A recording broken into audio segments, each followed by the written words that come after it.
Praise the lord. ఆది కాండము 19వ అధ్యాయము 26వ వచనం చూస్తే, లోతు భార్య అతని వెనుక నుండి తిరిగి చూసి ఉప్పు స్తంభమాయెను. ఇక్కడ మనం చూస్తే లోతు భార్యని మనం చూడొచ్చు. ఇక్కడ లోతు హారాని యొక్క కుమారుడు.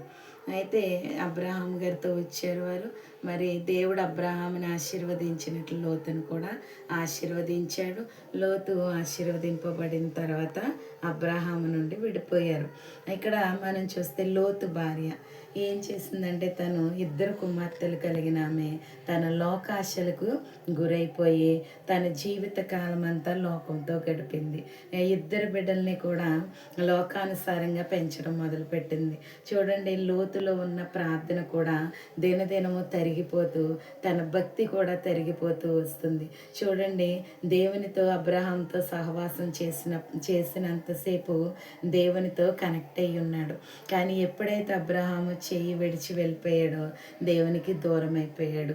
ఈ లోతు భార్య చూస్తే లోకాన్ని ఇంట్లోనికి తీసుకొచ్చింది. మనం కూడా లోకంలో మనం ఉండాలి, కానీ లోకం మన ఇంట్లోనికి రాకూడదు. ఎందుకంటే లోక ఆచారాలు వ్యర్థమైనవి మనం పాటించకూడదని దేవుని వాక్యం సెలవిస్తుంది. మన నిర్గమకాండం 20లో చూస్తే, ద్వితీయోపదేశకాండం 5వ అధ్యాయంలో మనం చూసినట్లయితే వ్యభిచరించే వాళ్ళు దేవునికి ఇష్టం ఉండదని ఉంటుంది. ఇక్కడ దేవుడు చెప్పిన ఆజ్ఞను విడిచిపెట్టేసి వ్యభిచారం చేసి దేవుని ఆజ్ఞను విడిచిపెట్టేశారు. మనం ఇక్కడ చూసినట్లయితే మోయాబీయులకి అమ్మోనీయులకి మూల పురుషుడిగా లోతు మారిపోయాడు. చూస్తే ఎంత భయంకరమైన పరిస్థితి.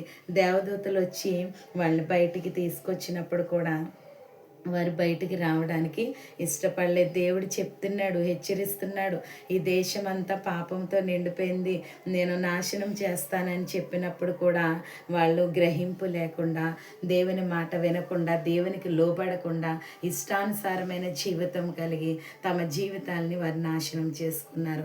మనం చూసినట్లయితే సొదొమ గొమొర్రా పట్టణం దేవుడు అగ్ని గంధకాలతో కాల్పించేశాడు. మరి నోవాహు గారు కూడా మరి దేవుని మాట విని విధేయత చూపి వాడ కట్టుకున్నప్పుడు 8 మంది మాత్రమే రక్షింపబడ్డారు ఆయనతో పాటు.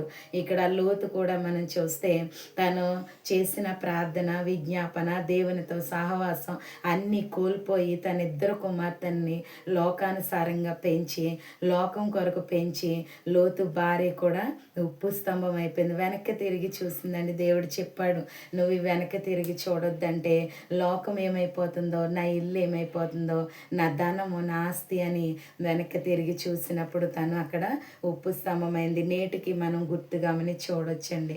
ఇక్కడ దేవుని మాట వినలేని ప్రతి ఒక్కరూ కూడా దేవునికి ఇష్టం ఉండదండి.